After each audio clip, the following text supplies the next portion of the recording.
Shalom, warga kerajaan yang diberkati Tuhan. Puji Tuhan, sebelum saya sampaikan isi hati Tuhan, apa yang sudah Tuhan taruh di dalam hati saya, mari terlebih dahulu kita sama-sama nyanyikan satu lagu pujian. Memandang salib Rajaku, Dia mati untuk dunia, ku rasa hancur congkakku dan harta hilang harganya. Memandang salib Rajaku, Dia mati untuk dunia, ku rasa hancur congkakku dan harta hilang harganya. Andaikan jagat milikku,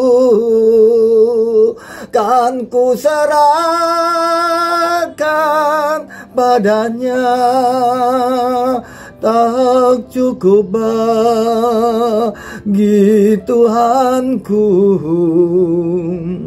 diriku yang dimintanya.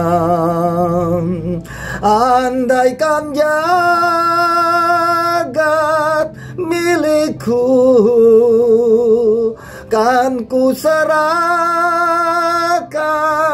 padanya. Tak cukup bagi Tuhanku diriku yang dimintanya. Tak cukup bagi Tuhanku,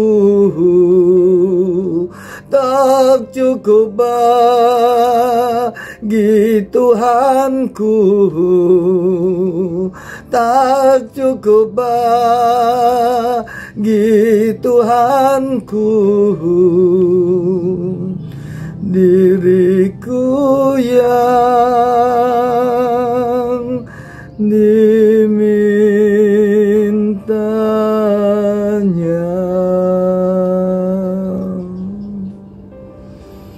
Terima kasih Bapa, apa yang Kau sudah taruh di dalam hati hamba-Mu, untuk hamba sampaikan isi hati-Mu Tuhan. Hamba siap Tuhan, tapi hamba butuh urapan-Mu Tuhan. Tanpa urapan-Mu, tanpa hikmat-Mu, hamba tidak mampu Tuhan. Biar Roh Kudus-Mu yang menuntun, yang membimbing hamba untuk menyampaikan isi hati-Mu. Dan kepada setiap umat-Mu, jemaat-Mu yang mendengar isi hati-Mu, Engkau urapi mereka semuanya Bapa. Urapi kami semuanya Bapa, biar kami benar-benar mengikuti apa yang Kau pesankan pada hari ini Tuhan.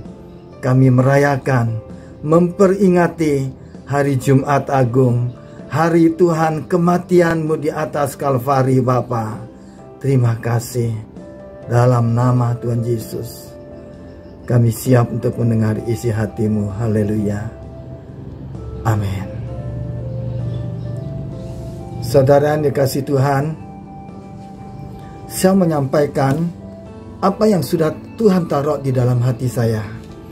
Berapa waktu yang lalu saya sudah mempersiapkan untuk saya sampaikan, tapi bukan itu yang Tuhan ingin saya sampaikan. Tapi barusan ini Tuhan memberi saya satu mimpi. Saya percaya mimpi ini pesan Tuhan untuk saya sampaikan untuk saudara dan saya, terutama kepada diri saya sendiri, untuk saya melakukannya. Saya bermimpi begini. Ada satu tempat ruangan besar sekali. Ada tembok yang tinggi sekali, lebar sekali, saudara yang dikasihi Tuhan. Nah, tiba-tiba saya bisa naik tembok tersebut, naik ke atas, saudara yang dikasihi Tuhan. Seperti biasanya orang memanjat tebing. Kalau orang memanjat tebing, saudara yang dikasihi Tuhan, ada tali yang diikat kepada badannya dia, supaya pada saat dia jatuh tidak sampai tergeletak, karena ada tali yang menopang, yang menjaganya, yang mengikat dirinya.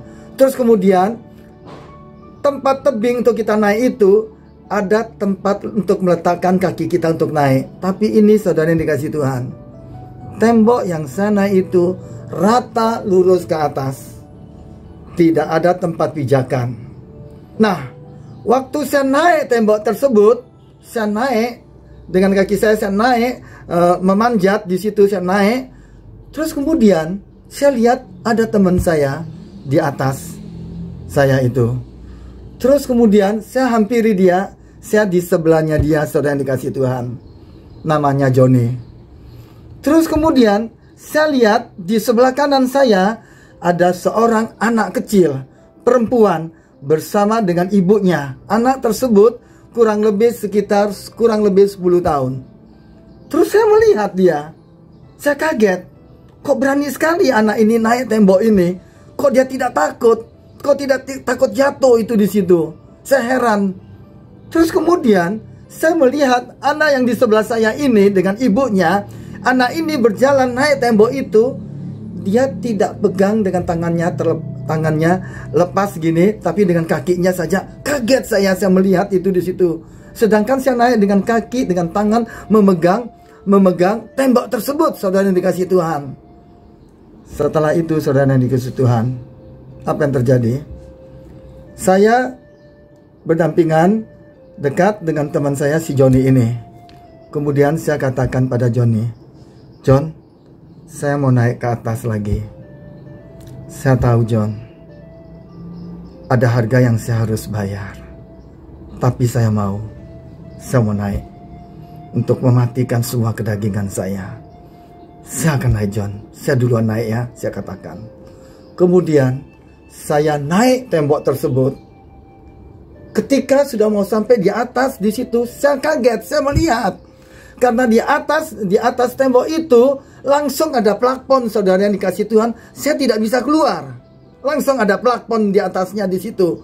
Terus saya katakan pada teman saya, John, saya katakan, bukankah kemarin kita naik tembok ini, kita bisa lolos, bisa sampai di atas dan keluar dari tempat itu, kita bisa menghirup udara. Tapi kali ini kok tidak ada, John, tempat keluarnya. Saya katakan gitu, saya kaget, saya takut itu di situ. Bagaimana untuk naik ke atas sudah tidak bisa, berarti saya harus turun di situ. Nah, untuk turun ke tempat itu tidak mudah, tidak gampang, saudara yang dikasihi Tuhan, karena tidak ada tempat pijakan kaki di situ. Terus kemudian tiba-tiba saya mengerti gini. Di dalam waktu tembok itu kita pegang, kita pegang tembok itu, ada tali. Kita tidak melihat, tapi kita bisa tahu itu di situ ada tali, dan kita pegang. Waktu kita pegang di situ, cuman segenggam tangan ini ada talinya melengket di tembok tersebut. Nah, ketika dengan tangan kiri saya, waktu saya pegang tali tersebut, saya pegang. Waktu saya mau turun, saya tarik gini situ. Tahu tiba-tiba kaki sini, tali ini molor ke belakang. Wih, kaget saya. Rasanya seperti mau jatuh itu di situ. Saya hati-hati sekali. Kemudian ada ketakutan dalam diri saya. Akhirnya saya cuma bisa apa yang saya lakukan, saudara dikasihi Tuhan. Saya cuma bisa pasrah kepada Tuhan. Saya tidak tahu sudah apa yang terjadi itu di situ. Saya pelan-pelan saya turun.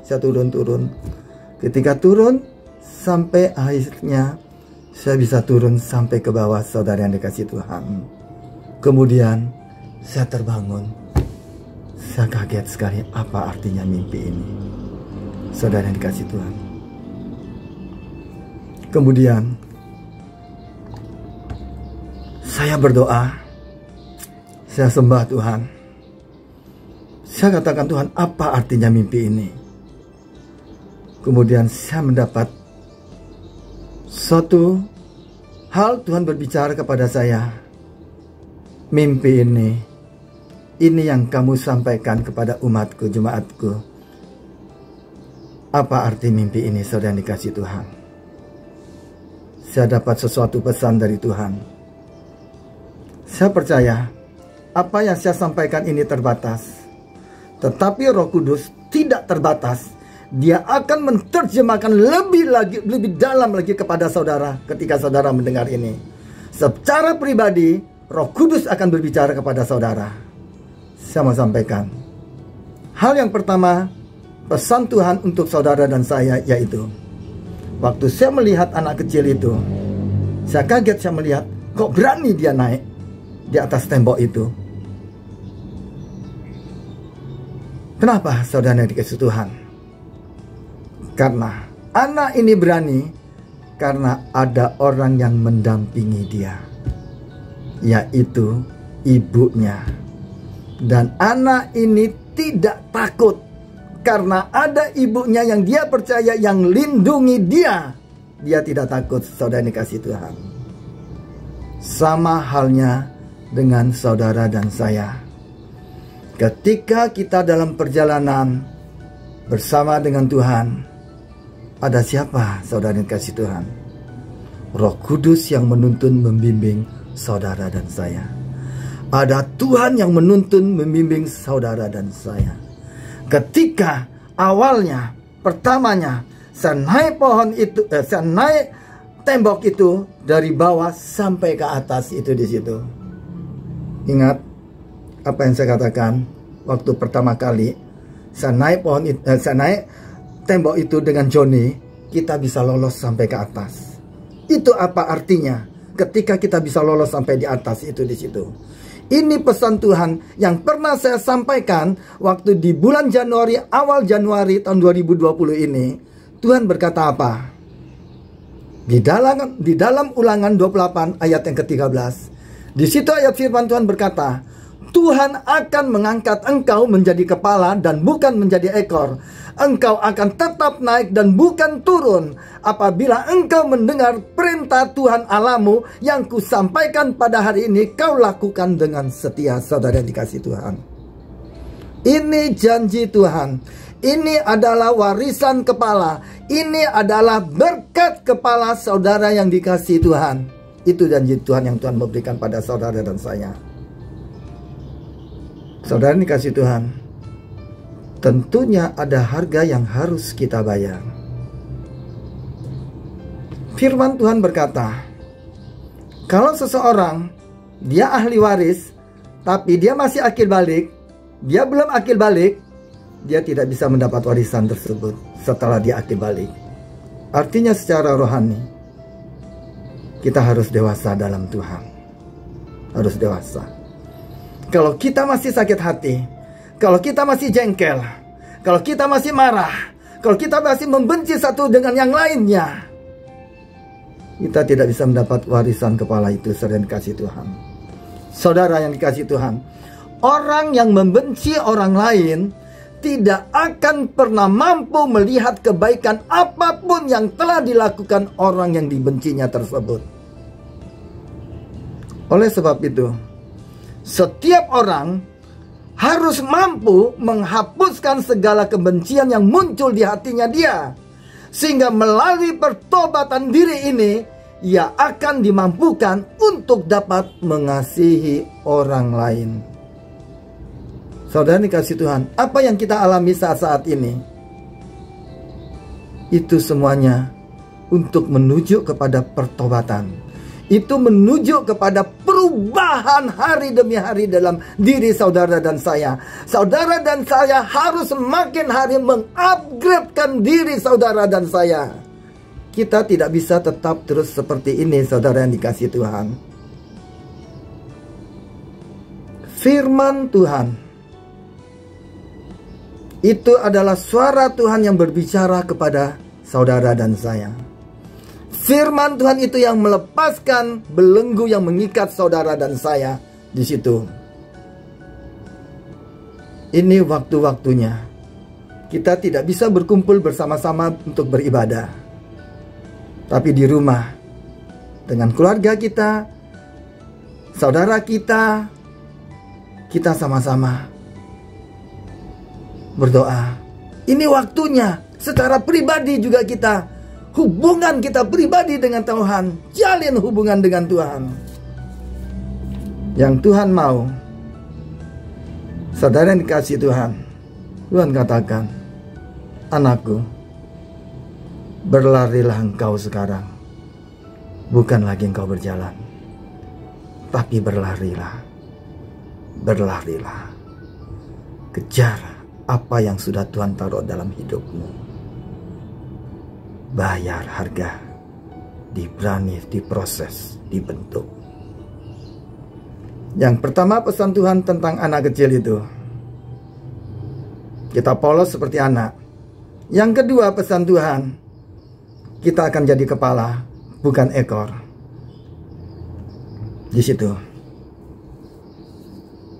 Terus yang ketiga, pesan Tuhan kepada saudara dan saya yaitu mimpi.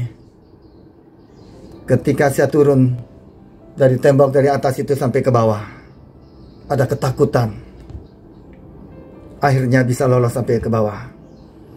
Dan Tuhan katakan apa? Saudara yang dikasihi Tuhan, pada saat Tuhan sudah mengangkat engkau sampai naik ke atas, engkau bisa melewati semua proses dan engkau menang. Suatu saat engkau harus turun ke bawah, membantu orang-orang yang butuh pertolongan. Jangan sampai kita yang Tuhan sudah memberi kita posisi yang di atas, kita tidak mau turun. Kita tetap mau posisi itu. Saudara yang dikasihi Tuhan, Amsal 18 ayat 12 di situ berkata, tinggi hati mendahului kehancuran, tetapi kerendahan hati mendahului kehormatan. Pada saat Tuhan sudah membawa saudara dan saya sampai puncak, sampai ke atas, kita harus turun ke bawah melihat. Untuk merendahkan hati memang tidak semudah mengucapkan, saudara yang kasih Tuhan, karena sering berbentur dengan harga diri kita. Ini yang sering saya ucapkan. Tetapi apabila kita dapat mengalahkannya, maka kerendahan hati kita ini dapat menjadi berkat bagi orang lain. Pelajaran kerendahan hati selalu merupakan pelajaran yang sangat mahal harganya. Letak kemahalannya terletak pada harga diri orang itu yang senantiasa bertahan di atas. Ketika Tuhan sedang mengajarnya untuk turun ke bawah. Saudara yang dikasihi Tuhan, kalau Tuhan sudah mengajak saudara ke atas, nolehlah ke bawah, bantulah orang-orang lain. Turunlah. Posisi yang Tuhan sudah berikan padamu, jangan kau tetap mau memegang posisi itu. Suatu saat, posisi yang Tuhan berikan kepadamu, Tuhan akan berikan kepada orang lain. Kita yang sudah lebih tua, yang sudah lebih dewasa, mari kita banyak beri kesempatan kepada regenerasi yang lebih muda. Jangan kita mau tetap posisi itu. Kita harus meregenerasikan. Seperti gembala senior kita yang mengatakan tahun ini adalah tahun regenerasi. Kita beri kesempatan kepada mereka. Jangan kita mempertahankan apa yang sudah Tuhan berikan kepada kita. Saudara yang dikasihi Tuhan, kita merayakan hari Jumat Agung kematian Tuhan Yesus. 2 hari lagi Paskah. Mari kita mau berbagi kepada saudara-saudara kita, terutama saudara seiman kita. Mari kita mau memperhatikan mereka. Mana yang mereka butuh pertolongan, kita sama-sama memberikan. Khususnya kepada leader-leader pada GKM, perhatikan anggota KM-nya masing-masing. Di mana mereka yang membutuhkan pertolongan, kita bantu mereka. Amin, saudara dikasih Tuhan. Ini yang saya bisa sampaikan pesan Tuhan. Tapi saya percaya Tuhan akan berbicara kepada saudara lebih dalam lagi. Angkat tanganmu, mari kita berdoa. Bapa, apa yang hamba sampaikan terbatas, tapi Engkau Roh Kudus, Engkau tidak terbatas. Biar Engkau menerjemahkan lebih dalam lagi Bapa. Hamba berdoa buat anak-anak-Mu yang Kau kasihi Bapa. Jika ada jemaat-Mu yang Kau percayakan kepada kami Bapa, di dalam pergumulan permasalahan apapun yang mereka hadapi Bapa, yang sakit Kau pulihkan, Kau sembuhkan Bapa, yang mempunyai masalah beri jalan keluar yang terbaik. Hari-hari ini yang anak-anak-Mu yang takut Tuhan, jauhkanlah mereka dari ketakutan Bapa. Dari segala wabah corona apapun Tuhan, kami percaya Bapa, lewat kejadian ini kami tetap bersandar padamu. Lewat Jumat Agung ini Bapa, kami merayakan Bapa hari wafat-Mu, kematian-Mu di atas kayu salib. Dan pasca Tuhan, Engkau melepaskan, membebaskan kami dari segala sakit penyakit dan segala belenggu apapun. Dan Engkau sudah menyelesaikan semuanya itu di kayu salib Bapa, dan sudah selesai. Dan kami Tuhan terlepas dari segala ikatan apapun, dan kami adalah orang-orang yang dimerdekakan oleh-Mu Bapa. Terima kasih Tuhan. Segala pujian, hormat, kemuliaan hanya bagi-Mu Tuhan. Engkau berkati umat-Mu, jemaat-Mu Tuhan. Engkau berkati, biarlah kasih karunia-Mu, urapan-Mu, dan berkat-berkat-Mu yang selalu baru turun atas umat-Mu, jemaat-Mu yang dikasihi Tuhan. Hamba percaya setiap kekayaan orang fasik, kekayaan berdosa, kan bangsa-bangsa, Engkau limpahkan kepada anak-anak-Mu. Setiap Engkau berkati berlimpah-limpah semua umat-Mu, jemaat-Mu yang Kau kasih Tuhan, dan Kau memberi pertambahan-pertambahan kepada anak-anak-Mu Tuhan, dan kepada setiap anak-anak rohani-Mu, setiap anak-anak-Mu Tuhan, Kau beri pertambahan-tambahan kepada mereka dan anak-anak kami Tuhan. Dan Engkau yang menciptakan langit dan bumi ini, yang memberkati kami Bapa. Terima kasih Tuhan. Semuanya ini diberikan oleh Allah Bapa, Putra dan Roh Kudus, yaitu Tuhan Yesus Kristus. Semua yang percaya dan yang sudah diberkati sama-sama katakan amin. Tuhan Yesus memberkati. Shalom. Saudara yang dikasihi Tuhan, kini saatnya kita akan masuk ke dalam perjamuan kudus. Mari kita nyanyikan terlebih dahulu sebuah pujian, kasih Allahku sungguh telah terbukti. Kasih Allahku sungguh telah terbukti ketika Dia serahkan anaknya. Kasih Allah mau berkorban bagi kau dan aku. Tak ada kasih seperti kasih-Mu. Bersyukur, bersyukur, bersyukurlah, bersyukur karena kasih setia-Mu. Ku sembah, ku sembah, ku sembah dan ku sembah.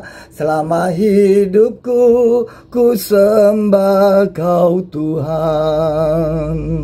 Selama hidupku ku sembah Kau Tuhan.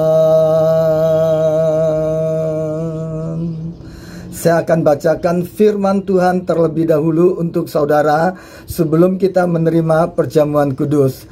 Di dalam 1 Korintus 1 ayat 23 sampai dengan 25 berkata, sebab apa yang telah kuteruskan kepadamu telah aku terima dari Tuhan, yaitu bahwa Tuhan Yesus pada malam waktu Ia diserahkan mengambil roti. Dan sesudah itu Ia mengucap syukur atasnya, Ia memecah-mecahkannya dan berkata, inilah tubuhku yang diserahkan bagi kamu. Perbuatlah ini untuk menjadi peringatan akan aku. Demikian juga Ia mengambil cawan sesudah makan, lalu berkata, cawan ini adalah perjanjian baru yang dimeteraikan oleh darahku. Perbuatlah ini setiap kali kamu meminumnya, menjadi peringatan akan aku. Saudara yang dikasihi Tuhan, Perjamuan Kristen berawal dari peristiwa Paskah Yahudi, ketika tulah ditimpakan kepada orang-orang Mesir, dan yang ke-10 tulah itu berupa anak sulung orang Mesir akan mati.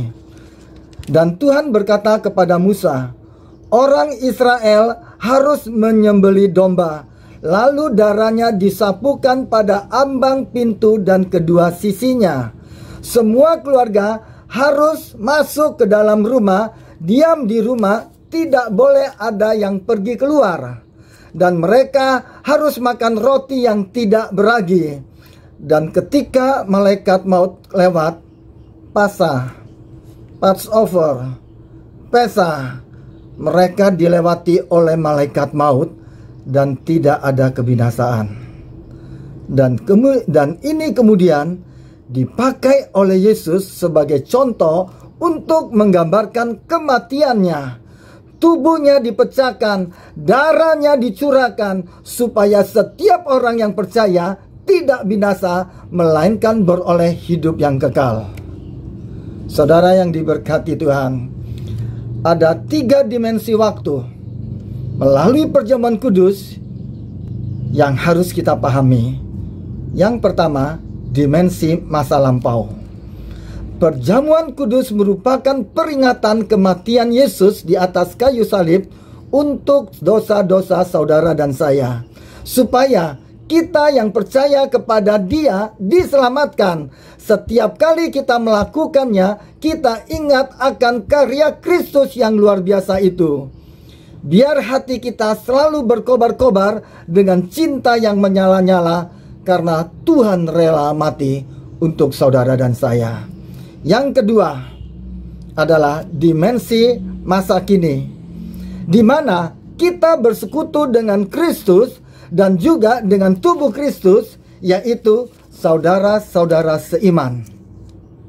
Karena dalam 1 Korintus 10 ayat 16 dan 17 dikatakan, bukankah cawan pengucapan syukur yang atasnya kita ucapkan syukur adalah persekutuan dengan darah Kristus? Bukankah roti yang kita pecah-pecahkan adalah persekutuan dengan tubuh Kristus? Karena roti adalah satu, maka kita sekalipun banyak adalah satu tubuh, karena kita semua mendapat bagian dalam roti yang satu itu.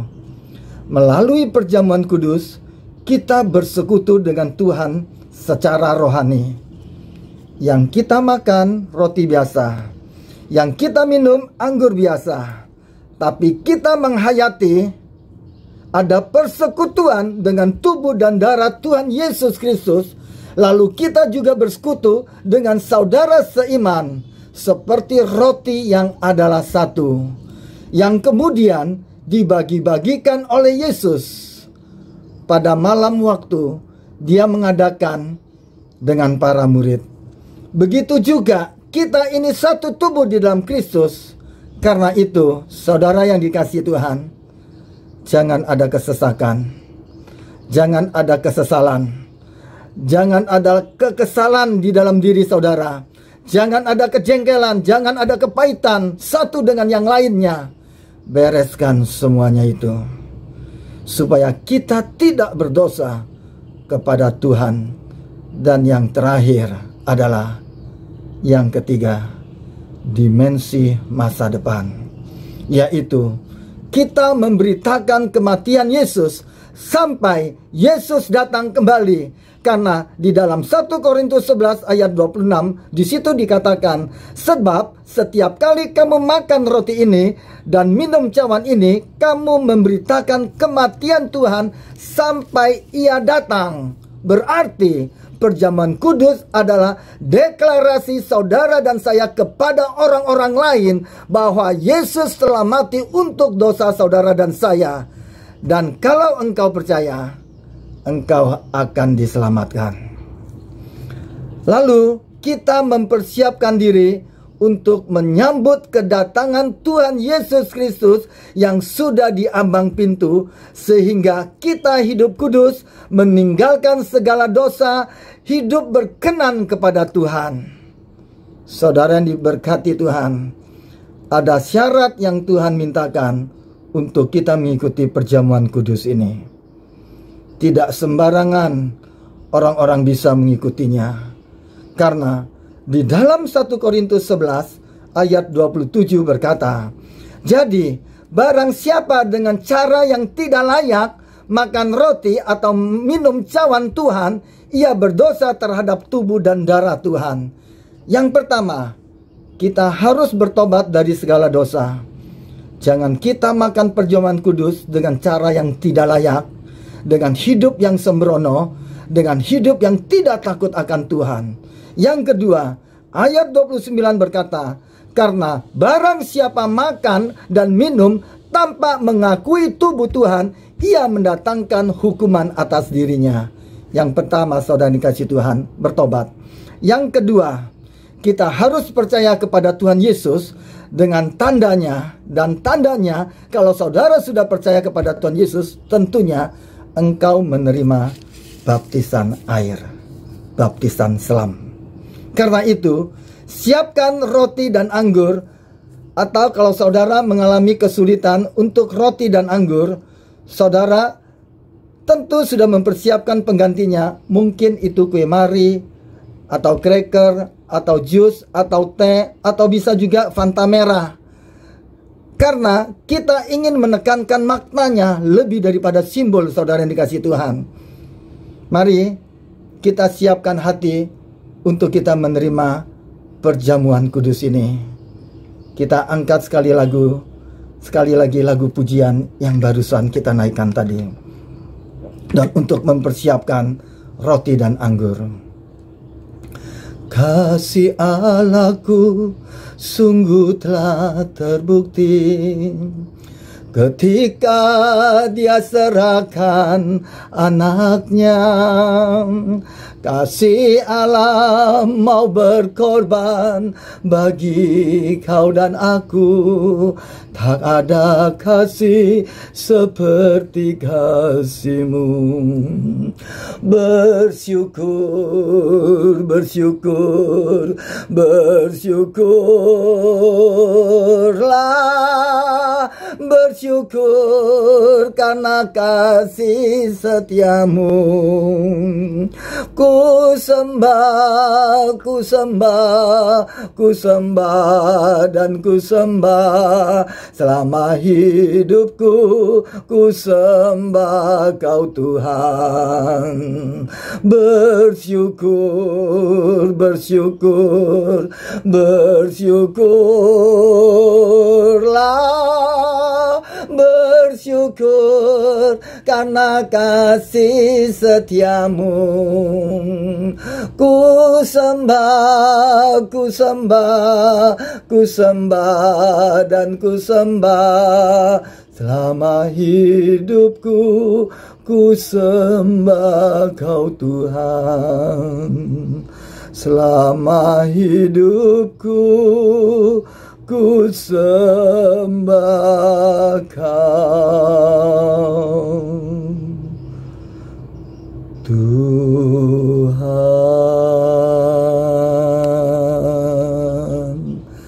Mari sekarang kita angkat roti kita di tangan kanan kita tinggi melampaui kepala kita. Tuhan, terima kasih buat tubuh-Mu yang sudah dipecahkan buat dosa-dosa kami. Kami percaya Engkau telah mati untuk mengampuni dosa-dosa kami, supaya kami yang percaya tidak binasa, melainkan beroleh hidup yang kekal. Saudara yang dikasihi Tuhan, apakah engkau percaya roti yang sudah diberkati dan dipecah-pecahkan ini ada persekutuan dengan tubuh Tuhan Yesus Kristus? Mari kita makan dengan iman dalam nama Tuhan Yesus.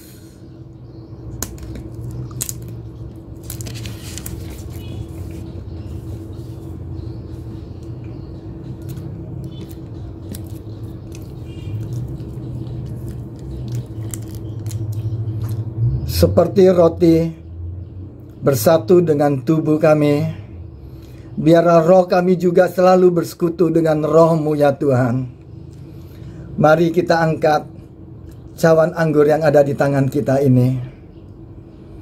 Darah Yesus menyucikan. Biarlah bilur-bilur Yesus sanggup menyembuhkan segala penyakit kita.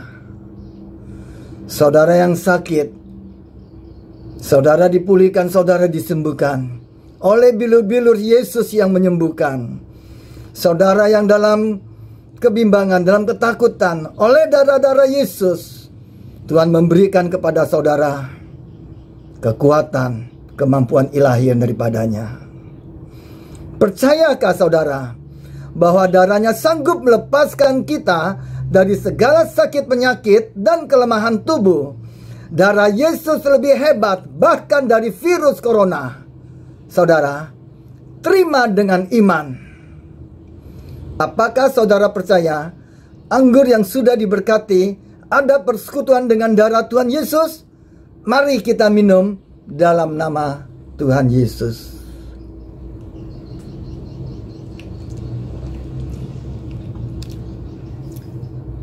Ucap syukur. Haleluya, haleluya. Sekarang kita mau menerima kekuatan yang berasal dari Tuhan. Dan biarlah iman kita tetap teguh. Bahkan di masa-masa darurat, di masa-masa sulit, di mana kami melakukan perjuangan kudus di rumah-rumah seperti ini, mata kami tetap memandang kepadamu Tuhan. Karena Tuhan akan memberikan kemenangan kepada saudara dan saya. Berkat-Mu Tuhan atas kami, dalam nama Tuhan Yesus Kristus. Haleluya. Amin. Tuhan Yesus memberkati.